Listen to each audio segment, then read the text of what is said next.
Welcome to 9 vibes. నా పేరు క్రాంతి. ఈరోజు తెలంగాణలో పార్టీల పరిస్థితి ఏంది? కాంగ్రెస్ పార్టీ అధికారంలోకి రావడానికి దాదాపు చాలా హామీలను ఇవ్వడం జరిగింది. అందులో మేజర్గా 6 హామీలు ఇవ్వడం జరిగింది. 6 గ్యారెంటీల పేరుతో ఆ హామీలు ఇవ్వడం జరిగింది. ఇప్పుడు మళ్ళీ అదే 6 గ్యారెంటీలను తుక్కుగూడ బహిరంగ సభలో వాళ్ళ కేంద్ర నాయకత్వం దేశమంతా ఇవ్వడానికి సిద్ధమైనరు. మరి ఈ 6 గ్యారెంటీల పరిస్థితి తెలంగాణలో ఎలా ఉంది? ఈ 6 గ్యారెంటీలు ఇప్పటికే అమలయ్యాయా, ప్రజల వద్దకు చేరాయా అనే విషయం ఒకసారి మనం చూస్తే, మహాలక్ష్మి అనే ఒక ప్రోగ్రాం కింద ఈ 6 గ్యారెంటీల్లో ఒక గ్యారెంటీ మహాలక్ష్మి. ఇందులో ఫ్రీ బస్ ఇప్పటికే ప్రజలకు అందుబాటులోకి వచ్చింది. కొన్ని విమర్శలు ఉన్నాయి, ఆటో వాళ్ళ దగ్గర నుంచి కొంచెం ఇబ్బందులు ఉన్నా. మొత్తానికి ఈ గ్యారెంటీలో ఫ్రీ బస్ అనేది, మహిళలకు ఫ్రీగా బస్సులు ఇవ్వడం అనేది అమల్లో ఉంది. 500 రూపీస్ గ్యాస్ మేము ఇచ్చేస్తున్నామని ప్రభుత్వం చెప్తున్నా, దానిలో పూర్తి స్థాయి అమల్లోకి ఇంకా రాలేదనే చెప్పుకోవచ్చు. ఇదే మహాలక్ష్మి పథకం కింద 2500 ప్రతి మహిళకు ప్రతి నెల వాళ్ళ అకౌంట్లో వేస్తా అని చెప్పడం జరిగింది. కానీ ఇది ఇంతవరకు అమలులోకి నోచుకోలేదు. రెండో గ్యారంటీ కింద చూస్తే రైతు భరోసా కింద 15,000 రూపాయలు ప్రతి రైతుకు, 12,000 రూపాయలు రైతు కూలీకి ఇస్తామని చెప్పడం జరిగింది. వడ్ల మీద ఏదైతే ప్యాడీ మీద ప్రతి క్వింటాకు 500 బోనస్ ఇస్తా అని చెప్పిన ప్రభుత్వం ఇప్పటి వరకు రైతుల దగ్గర కొనుగోలు కేంద్రాలను ఏర్పాటు చేయలేకపోయింది. ఇక ముందేమన్నా ఏర్పాటు చేస్తారేమో చూడాల్సిన అవసరం ఉన్నది. మూడో గ్యారంటీగా యువకుల కోసం యువ వికాసం అంటూ ఒక ప్రోగ్రాం స్టార్ట్ చేసింది. 5 lakhs రూపీస్కు ప్రతి యువకునికి 5 lakhs రూపీస్ ఇస్తామని, అంతేకాకుండా ఇంటర్నేషనల్ స్కూల్స్, కుల మతాలకు అతీతంగా ఇంటర్నేషనల్ స్కూల్స్ పెడతాం ప్రతి మండల కేంద్రంలో అని చెప్పడం జరిగింది. అది ఇంతవరకు అమలుకు నోచుకోలేదు. కానీ కొడంగల్లో ముఖ్యమంత్రి కాన్స్టిట్యున్సీలో మొట్టమొదటి ఇంటర్నేషనల్ స్కూల్ పెడదామనే విషయం చెప్పడం జరిగింది. అది ఇంకా పేపర్ల వరకే ఉంది కానీ కార్యాచరణలకు నోచుకోలేదు. 100 రోజులలో ఈ ప్రయత్నం చేయడం గొప్ప విషయం అనే చెప్పాలి. కాకపోతే ఇది పూర్తి స్థాయిలో రాష్ట్రం అంతా అమలైతేనే వీళ్ళ గ్యారంటీ పూర్తయిందని చెప్పుకునే అవకాశం ఉంటుంది. ఇంకా ఒక విషయం పోతే 4th గ్యారంటీ వచ్చేసి ఇందిరమ్మ ఇండ్ల కింద ఎవరికైతే స్థలం ఉందో, ఇంటి స్థలం ఉన్న వాళ్ళకు 5 lakhs రూపీస్ ఇద్దామని, లేని వాళ్ళకు 250 స్క్వేర్ యార్డ్స్ జాగా ఇస్తామని చెప్పడం జరిగింది. ఇది ఇంకా అమలుకు నోచుకోలేదు. అదే రకంగా గృహజ్యోతి కింద 200 యూనిట్ల కరెంట్ ఎవరైతే వాడతారో వాళ్లకు ఫ్రీ కరెంట్ ఇస్తామని గవర్నమెంట్ చెప్పడం జరిగింది. ఇది కొన్ని ఏరియాలలో కొంతవరకు అమలైందనే చెప్పుకోవచ్చు. చేయూత పథకం కింద వృద్ధులకు 4,000 రూపాయల పెన్షన్ ఇస్తామని చెప్పడం జరిగింది. ఇప్పుడు ఇచ్చే 2,000కు, అంటే గత ప్రభుత్వం ఇచ్చిన 2,000కు ఇంకో 2,000 కలిపి 4,000 రూపాయలు ఇస్తామని చెప్పడం జరిగింది. ఇది ఇంకా అమలుకు నోచుకోలేదు. ఇదే చేయూత పథకం కింద 10 లక్షల రూపాయల ఆరోగ్య బీమా ఇస్తామని చెప్పడం జరిగింది. అంతకుముందు 5 లక్షల వరకే ఉండేది, దాన్ని 10 లక్షలు చేస్తామని చెప్పడం జరిగింది. ఇది కొంతవరకు అమలైందని చెప్పొచ్చు. ఇప్పటికే ఇది ప్రభుత్వ హాస్పిటళ్లలో కానీ ప్రైవేట్ హాస్పిటల్లో కానీ ఇది కొంతవరకు అమలు అయిందని చెప్పొచ్చు. మొత్తం మీద చూసుకుంటే కాంగ్రెస్ గవర్నమెంట్ ఏదైతే 6 గ్యారెంటీలతో తెలంగాణ ప్రజలకు ముందుకు వచ్చిందో దాంట్లో ఒక 20 నుంచి 30% ఏవి free bus, free gas, free electricity bill, 200 units free electricity bill, అంతేకాకుండా 10 lakhs ఆరోగ్యశ్రీ, ఇవి మాత్రమే ఇవ్వడం జరిగింది. అంతేగాని రైతు భరోసా కానీ, ఇందిరమ్మ ఇండ్లు కానీ, యువ వికాసం కింద స్కూల్స్ ఏర్పాటు చేయడం కానీ ఇట్లాంటి కార్యక్రమాలు చేయలేకపోయింది. ఇంప్లిమెంట్ 100 రోజులలో చేస్తామనే గ్యారంటీ ఇచ్చింది ఈ గవర్నమెంట్. కానీ 100 రోజులలో దగ్గర 100 రోజులు వచ్చేసినాయి. కానీ ఈ లోపలనే ఎలక్షన్ కోడ్ కూడా వచ్చింది కాబట్టి మేము చేయలేకపోతున్నాం అని చెప్తున్నారు ఈ గవర్నమెంట్. అది ఇంప్లిమెంట్ అనేది ఈ 100 రోజుల తర్వాత ఇట్లా దీనిలో చాలా వరకు ఇంప్లిమెంట్ చేసే అవకాశాలు లేని పరిస్థితి ఈ రోజు ఉన్నది. ఈ 6 గ్యారంటీలను దేశవ్యాప్తంగా ఇట్లా అమలు చేయడానికి ఈ 6వ తారీఖు తుక్కుగూడలో మన తెలంగాణ కేంద్రంగానే వీటిని ప్రకటించడానికి రాహుల్ గాంధీతో సహా సోనియా గాంధీ ఇక్కడికి వచ్చే అవకాశాలు ఉన్నాయి. కానీ ఇక్కడనే ఇంప్లిమెంట్ చేయలేని ఈ పథకాలు దేశమంతా ఇంప్లిమెంట్ చేయగలుగుతారా అనేది ఒక పెద్ద క్వశ్చన్ మార్క్. ప్రజలు ఈ విషయం గురించి ఆలోచించుకోవాలి. అంటే అమలు చేయలేని అలవి కానీ పథకాలు ఇచ్చిర్రు. ఇంకో విషయం, రైతులకు రైతు భరోసా కింద 2 లక్షల రుణమాఫీ ఇస్తా అన్నారు. 2 లక్షల రుణమాఫీకి ఇట్లా ఇస్తా అన్నారు. అది ఇట్లా ఇంతవరకు అమలు కాలేదు. దాంతో ఇట్లా ప్రజలు కొంచెం కోపోద్రిక్తులై ఉన్నారు. అంటే 100 రోజులలోనే ప్రజలకు వ్యతిరేకత వచ్చిందా ఈ గవర్నమెంట్ మీద అంటే అది చెప్పడానికి అవకాశం లేదు. ఈ ఎన్నికల తర్వాత ప్రభుత్వం మీద ఏ రకమైన ఒపీనియన్తో ఉన్నారు ప్రజలు అనేది మనకు అవగాహనకు వస్తుంది. కాకపోతే ఇక్కడనే అమలు చేయలేని ఈ పథకాలు దేశవ్యాప్తంగా అమలు చేస్తామంటూ తెలంగాణ కేంద్రంగా చెప్పడం అనేది కొంచెం హాస్యాస్పదంగానే ఉన్నా చూడాలి ఏం జరుగుతుంది అనేది మనం ముందు చూడాల్సిన అవసరం ఉంది. అంటే ఈ పార్టీకి ఇట్లా అంధత్వంలో ఉండి ప్రజలను పిచ్చోళ్ళని చేసే కార్యక్రమాలలో ఎంతో కొంత వీళ్ళ పాత్ర ఉన్నది అని చెప్పుకోవచ్చు. కాకపోతే ఇంతకుముందు ఉన్న గవర్నమెంట్కు ఈ గవర్నమెంట్కు తేడా ఏంటంటే ప్రజలు ధైర్యంగా వాళ్ళకున్న ప్రాబ్లమ్స్ ప్రభుత్వానికి చెప్పుకునే అవకాశం అయితే ఉన్నది.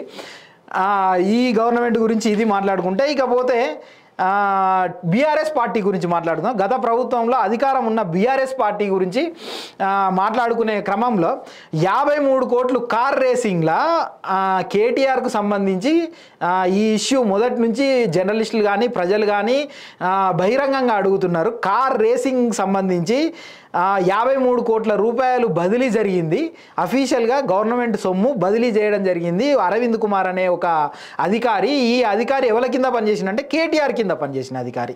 దీని గురించి ప్రజలు అడుగుతాను. అంతేకాకుండా ధరణి పోర్టల్ మీకు సంబంధించిన బినామీలకు ఇచ్చిర్రు, ప్రైవేటుకు అప్పచెప్పి భూ దందా చేసిర్రు అనే ఆరోపణలు ఉన్నాయి. దాని గురించి మాట్లాడమంటే ఇప్పటి వరకు బీఆర్ఎస్ పార్టీ నోరు మెదపలేదు. ఫీనిక్స్ అనే కంపెనీ కేటీఆర్కు సంబంధించి బినామీ అనే ఆరోపణలు ఉన్నాయి. ఈ కంపెనీ ద్వారా చెరువులు, హైదరాబాద్లో ఉన్న చాలా చెరువులు ఆక్రమించిర్రు అనే ఆరోపణలు ఉన్నాయి. దాని మీద గిట్లా కేటీఆర్ కానీ బీఆర్ఎస్ పార్టీ కానీ స్పందించాలని ప్రజలు కోరుతారు. ఫోన్ ట్యాపింగ్ ఇష్యూ అయితే ఏంది, మేడిగడ్డ ఇష్యూ అయితేంది, కాళేశ్వరం ప్రాజెక్టు కుంగిపోయిన ఇష్యూ అయితేంది, మల్లన్న సాగర్ ఇష్యూ అయితేంది, వీటన్నిటి మీద మాట్లాడాలని ప్రజలు కోరుతున్న క్రమంలో రీసెంట్గా నిన్న కేటీఆర్ గారు ఒక ప్రెస్ మీట్ పెట్టడం జరిగింది. ఆ ప్రెస్ మీట్లో ఆయన ఒక 5-6 అంశాల మీద మాట్లాడడం జరిగింది. ఈ 56 కోట్ల కుంభకోణం ఏంది అంటే ఈ అరవింద్ కుమార్ ఎందుకు ట్రాన్స్ఫర్ చేసిండు గవర్నమెంట్ అకౌంట్ నుంచి అనే విషయాన్ని ఆయన టచ్ చేయలేదు. దాంతోపాటు ధరణి పోర్టల్ని ఇట్లా టచ్ చేయలేదు. కానీ ఫోన్ ట్యాపింగ్ అనే విషయం గురించి, మేడిగడ్డ, మల్లన్న సాగర్ గురించి, హీరోయిన్స్ విషయంలో ట్యాపింగ్ చేసి హీరోయిన్స్ను ఇబ్బంది పెట్టిరు అనే విషయం గురించి, డిస్క్వాలిఫికేషన్ ఆఫ్ ఎమ్మెల్యే అనే అంశాల గురించి ఒక 5-6 అంశాల గురించి ఆయన మాట్లాడడం జరిగింది. ఎంత ప్రజలను పిచ్చోళ్ళని చేసే విధంగా మాట్లాడి తెలియక కాదు, హాఫ్ నాలెడ్జ్ ఇట్లా కాదు, ఆయనకు పూర్తి అవగాహన నుండి ప్రజలను పిచ్చోళ్ళని చేసేందుకు మాట్లాడిన కొన్ని విషయాలు మనం చూద్దాం. ఈ ప్రెస్ మీట్లో 2022లో ఆయన ఫోనే ట్యాపింగ్ అయిందని అంటాడు. ట్యాపింగ్ అయింది వాస్తవమే. ఇప్పుడున్న గవర్నమెంట్ ఏం చెప్తాంది, ఇప్పుడున్న అధికారులు ఏం చెప్తారు, ఇప్పుడున్న ఎఫ్ఐఆర్లు, ఇప్పుడు అరెస్ట్ అయిన పోలీస్ అధికారులు చెప్తున్న దాని ప్రకారమే ట్యాపింగ్ అయింది వాస్తవమే. మీ ఇళ్ళల్లో మీరే ట్యాపింగ్ చేసుకున్నారు, మీ భార్యల ఫోన్లు ట్యాపింగ్ చేసుకున్నారు అనే విషయమే ఇక్కడ అందరూ మాట్లాడుతున్నారు. నిజమే, ట్యాపింగ్ అయింది, నీ గవర్నమెంట్లోనే ట్యాపింగ్ అయింది, అది మీరు చేసిందే. నువ్వు దానికి ప్రూఫ్ ఇస్తానా, నాది ఎవరో చేసిర్రు, ఏదో గవర్నమెంట్, ఆ గవర్నమెంట్లో ఉన్నది నువ్వే. ట్యాపింగ్ అయిందని చెప్పినప్పుడు నువ్వు ట్యాపింగ్ చేసినావు అనే విషయం అఫీషియల్గా ఒప్పుకున్నట్టే. అదే ఒప్పుకున్నట్టే ఉంది, నువ్వే చెప్పినావు కదా. కేటీఆర్ అనే వ్యక్తి ఓపెన్గా చెప్పిండు, ఒక 2-3 ఫోన్లు ట్యాపింగ్ చేస్తే చేయొచ్చు లంగలే అంటాడు. అంటే ట్యాపింగ్ చేసిన నేను అని ఒప్పుకుంటాను.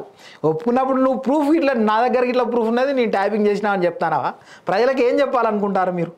అంతేకాకుండా ఇప్పుడు శివధర్ రెడ్డి అనే ఐపీఎస్ అధికారి ఉన్నాడు, ఇట్లానే కొంతమంది రవీందర్ రెడ్డి ఇట్లా కొంతమంది అధికారులు ఉన్నారు. ఆ తెలంగాణ ఉద్యమంలో మా ఫోన్లు ట్యాపింగ్ చేసిరు, వాళ్ళు ట్యాపింగ్ చేసిర్రు కాబట్టి, వాళ్ళు హింసకు గురి చేసిర్రు కాబట్టి ఆ గవర్నమెంట్ను పడగొట్టి తెలంగాణ ప్రజలు తెచ్చుకున్నారు. ఆ తెచ్చుకున్న గవర్నమెంట్లా మీ పరిపాలనలా ఈ ట్యాపింగ్లు చేసి భార్యల ఫోన్లు వినాల్సిన కర్మేం పట్టింది? పైసల సంచులు ప్రజలకు వంచడానికి పోలీసుల వాహనాలను ఉపయోగించుకోవాల్సిన అవసరం ఏమొచ్చింది? ఇది కదా ప్రజలు అడిగేది. దీనికి సమాధానం చెప్పకుండా ట్యాపింగ్ అయితే కావచ్చు, నా దగ్గర ఇట్లా ప్రూఫ్ ఉన్నదని జనాలను పిచ్చోళ్ళని చేసే కార్యక్రమం ఎందుకు చేస్తారు? గత ప్రభుత్వాలు కానీ గత అధికారులు కానీ మీ మీద ట్యాపింగ్కు పాల్పడ్డాయి అన్నప్పుడు మీరేం చేసిర్రు? మీరు అధికారంలో ఉండి ఏం చేసిరని ఇప్పుడు ప్రజలు అడుగుతారు, దానికి సమాధానం చెప్పాల్సిన అవసరం ఉన్నది. మీరు పోలీస్ అధికారుల దగ్గర నుంచి లీకులు వస్తాయి, లేకపోతే అడ్వకేట్ల దగ్గర నుంచి లీకులు వస్తాయి, ట్యాపింగ్ మీద మాట్లాడతానంటూ మాట్లాడడం జరిగింది కేటీఆర్ గారు. మీరు ఒకసారి ఆత్మవిమర్శ చేసుకోవాలి. మీరు ఎక్కడి నుంచి వస్తాయి మరి? ఇక్కడి నుంచి ప్రభుత్వం అఫీషియల్గా ప్రెస్ మీట్ పెట్టాలి అంటాను. ప్రభుత్వాలు ప్రెస్ మీట్ పెట్టవు, అది అందరికీ తెలిసిన విషయమే. నువ్వు జనాలను పిచ్చోళ్ళని చేయాల్సిన అవసరం లేదు. జనాలకు పూర్తి అవగాహన ఉన్నది. ఎంక్వైరీ జరిగేటప్పుడు, ఏదైతే చట్టబద్ధంగా ఎంక్వైరీ జరిగేటప్పుడు ప్రభుత్వాలు ఎందుకు ఇన్వాల్వ్ అవుతాయి? అందులో ప్రభుత్వాలు ఎందుకు ప్రెస్ మీట్ పెడతాయి అధికారికంగా? అట్లా పెట్టడానికి అధికారంలో ఇప్పుడున్న వాళ్ళు అధికారంలో కొంచెం మెచ్యూర్గా బిహేవ్ చేస్తున్నారు. అధికారంలో ఎవరైతే ఇంటరాగేషన్ కానీ ఆ ఎంక్వైరీ నడుస్తుందో ఆ ఆఫీసర్లో ఎంక్వైరీ చేస్తారు, కోర్టుకు సబ్మిట్ చేస్తారు. అంతేగాని ప్రభుత్వం ఎందుకు ప్రెస్ మీట్ పెడుతుంది? ప్రభుత్వం ఎందుకు అఫీషియల్గా ప్రెస్ మీట్ పెడుతుంది? ఇంట్లో ఇంకో చెప్పుకోవాల్సిన విషయం ఏంటంటే, హీరోయిన్స్కు నాకు సంబంధం లేదు, హీరోయిన్స్ ప్రెస్ మీట్ నేను చేయలేదు, హీరోయిన్లకు సంబంధించిన ట్యాపింగ్ నేను చేయలేదు అన్నారు. దీని గురించి హీరోయిన్లు స్పందిస్తే తప్ప దీని మీద ఎవరు మాట్లాడడానికి ఉండదు. సో ఈ ఒక్క విషయంలో మిమ్మల్ని అప్రిషియేట్ చేయొచ్చు. మేడిగడ్డకు సంబంధించి కుంగిపోయిందని చెప్పి, కాళేశ్వరం ప్రాజెక్టు కుంగిపోయింది అన్నప్పుడు ఎల్ఎన్టీఏ కడుతుంది, మనకేం సంబంధం, దానికే ఉన్నది 10 ఏళ్ళ వరకు వాళ్ళే చూడాలి అని చెప్పి మీరే చెప్పారు. మళ్ళీ 3 నెలల్లో కట్టాలి, 3 నెలల్లో జనాలకు నీళ్ళు ఇవ్వాలని మీరే చెప్తారు. అంటే జనాలను ఎట్టి పరిస్థితులలో పిచ్చోళ్ళని చేయాలని ఫిక్స్ అయ్యి మీరు ప్రెస్ ముందరికి వచ్చినట్టుగా ఇక్కడ జనాలు ఫీల్ అయ్యే పరిస్థితి ఉన్నది. మీరు కొంచెం ఆలోచించుకొని మాట్లాడితే బాగుండు. మీరు ఒక మంత్రి లెవెల్లో వచ్చి జనాలను పిచ్చోళ్ళని చేయడమే పరమావధిగా మాట్లాడితే ఇవాళ సమాజం అనేది దాన్ని జీర్ణించుకోలేని పరిస్థితులకు వస్తుంది. మీరు ఒకసారి ఆలోచించుకోవాల్సిన అవసరం ఉన్నది. అంతేకాకుండా కాగ్ రిపోర్ట్ చెప్పింది కాళేశ్వరం ప్రాజెక్టు పనికిరాదు. 290 పేజీల కాగ్ రిపోర్ట్లో మల్లన్న సాగర్ భూకంప కేంద్రంలో కట్టిర్రు. మల్లన్న సాగర్కు సంబంధించి ఎన్ని గొడవలైనాయో గుర్తున్నాయి. ఎంతమంది ప్రజల ఉసురు పోసుకొని మీరు అక్కడి నుంచి ప్రజలను ఎల్లగొట్టిర్రో ఆ ఏరియా ప్రజలను అడిగితే చెప్తారు. అంతేకాకుండా ఆ కట్టిన ప్లేస్ ఇట్లా 50 టీఎంసీల నీళ్ళు కనుక అక్కడ పోతే భూకంపం వచ్చే అవకాశం ఉన్నదని చెప్పి ఇంజనీర్లతో తెలుసుకొని మీరు 10 టీఎంసీల కంటే ఎప్పుడు ఎక్కువ నింపలే. ఇది ఒక దారుణమైన విషయం. ఈ విషయాన్ని ఎవరికి మభ్యపెట్టాలనుకుంటాను? కాగ్ రిపోర్టును తప్పుపడుతున్నారా మీరు ఎవరినైనా తప్పుపట్టే అవకాశం ఉన్నది. మీరు జనాలను పిచ్చోళ్ళని చేసే పార్టీగా మళ్ళొకసారి ఆల్రెడీ మీరు జనాలను పిచ్చోళ్ళని చేస్తానని మిమ్మల్ని గద్దెదించారు, అత్యంత ఘోరంగా గద్దెదించారు. అయినా మీకు 39 సీట్లు ఇస్తే వాటితోని ప్రజల దగ్గరికి పోయారు. మొన్న వాస్తవంగా చెప్పాలంటే కేసీఆర్ గారి విషయంలో కొంచెం గర్వంగా చెప్పుకుంటారు ప్రజలు. మేము కష్టాలలో ఉన్నాం, మాకు నీళ్లు లేవు, మా పొలాలు ఎండిపోతాయి అంటే ప్రజల దగ్గరికి వచ్చారు. ప్రజా సమస్యలలో ఉన్నప్పుడు, సమస్యలలో ఉన్నప్పుడు ఆదుకోవడానికో వాళ్ళకు భరోసా ఇవ్వడానికో ప్రతిపక్ష పార్టీ ముందుండి నడవాలా. అక్కడ కేసీఆర్ గారు నడిచినప్పుడు కొన్ని మార్కులు కేసీఆర్ గారికి పడ్డా, కేటీఆర్ గారు వచ్చి చెప్పిన ఈ జనాలను పిచ్చోళ్ళని చేసే వ్యవహారానికి జనాలు అసహించుకుంటారు. సార్ మీరు కొంచెం ఆలోచించుకోవాల్సిన అవసరం ఉన్నది. బీఆర్ఎస్ పార్టీ డిస్క్వాలిఫికేషన్ గురించి మాట్లాడే అర్హత బీఆర్ఎస్ పార్టీకి ఉన్నదా అనేది ఒకసారి వాళ్ళ అంతర్మాదనం చేసుకోవాలి. 2018లో 80 సీట్లు ఇచ్చారు. మీకేం అవసరం వచ్చింది కాంగ్రెస్ పార్టీ నుంచి కానీ వేరే పార్టీల నుంచి కానీ జనాలను తీసుకొని మీ లోపల మెర్జ్ చేసుకున్నాడు? ఒక్క రాజాసింగ్ తప్ప ఇంకా బయట ఎవరున్నారు? ఎంఐఎం పార్టీకి సంబంధించిన వాళ్ళని పూర్తి అవగాహన ఏర్పరచుకున్నారు. రాజాసింగ్ అనే ఒక బీజేపీ ఎమ్మెల్యే తప్ప స్ట్రాంగ్గా నిలబడ్డది, ఎంతో కొంత కౌంటర్ చేసింది ఎవరు? మిమ్మల్ని మీరు జనాలకి ఇయ్యని అవకాశం మీకు ఇది ఏదైతే డిస్క్వాలిఫికేషన్ అన్నదో అది ప్రజాస్వామ్యయుతంగా ప్రజలందరూ, జర్నలిస్టులందరూ, నాలాంటాల్లో ఇంకెవరో దాన్ని వ్యతిరేకిస్తే అవకాశం ఉన్నది. కానీ మీకే అరుక్కున్నది, మీరే కదా దాన్ని మొదలుపెట్టింది. తెలంగాణ తెచ్చుకున్నదే ఇట్లాంటి వాటి అన్నిటికీ వ్యతిరేకంగా తెచ్చుకుంటే తెలంగాణలో దాన్ని మొదలుపెట్టింది మీరే కదా. మీరే మళ్ళీ డిస్క్వాలిఫికేషన్ గురించి మాట్లాడుతా అంటే జనాలు అసహించుకున్నారు సార్. అంతేకాకుండా ఈ బీఆర్ఎస్ పార్టీకి సంబంధించి ఇంకో సజెషన్ ఏంటంటే, కేటీఆర్ గారు మీ టైం అయిపోయినట్టున్నది, మీ టర్మ్ బాగాలేనట్టున్నది, ఏదో మంచి ఉండో మంచి లేకనో ఆర్ఎస్పీని మీ దాంట్లో తీసుకున్నారు. ఈ కాంచి ప్రెస్ మీట్లో ఆయనతో పెట్టియండి, ఆర్ఎస్పీతో. ఆయనకు కొంచెం సమాచారం ఉంటుంది ఏది మాట్లాడాలి ఏది మాట్లాడద్దు అని. కొన్ని విషయాలలో ఈ మేడిగడ్డ లాంటి విషయాలలో, ఈ ట్యాపింగ్ లాంటి విషయాలలో ఆయనకు కొంచెం అవగాహన ఉంటుంది. ఆయన మాట్లాడిస్తే ప్రజలలోకి వెళ్ళి కొంచెం మీ పార్టీకి సంబంధించి ఒక నమ్మకం ఏర్పడే అవకాశం ఉంటుంది. మీరు ఇట్లాంటి కొన్ని సూచనలు సలహాలు తీసుకోవాల్సిన అవసరం ఉన్నది. ఇక పోతే బీజేపీ పార్టీ ఇక్కడ పోటీ చేయాలనే ఆతృతతో ఉన్నది. కానీ ఇక్కడ పోటీ చేయాలా గెలవాలనే అంతరంగంగా అంటే అధిష్టానానికి ఒక ఆలోచన ఉన్నది. కానీ ఇక్కడ ఉన్న నాయకత్వానికి ఏమాత్రం స్పృహ లేకుండా పోయింది.